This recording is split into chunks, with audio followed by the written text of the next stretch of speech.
these are the items I'm going to be using today. I'm going to be using a regular pop-up sprinkler right here. This is a 2-inch pop-up sprinkler, but I'm going to be installing a 4-inch in this case. Compression swivel, I believe.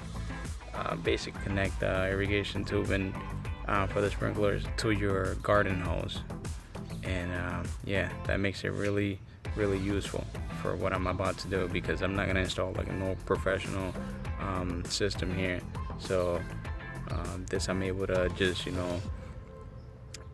take the garden hose of the irrigation tubing and maintenance it with my air compressor if I need.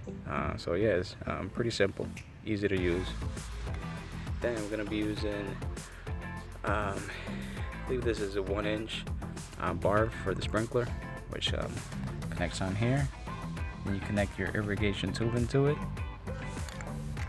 and then this is just a T, which will be needed because I'm going to be installing multiple sprinklers here. So this is very useful.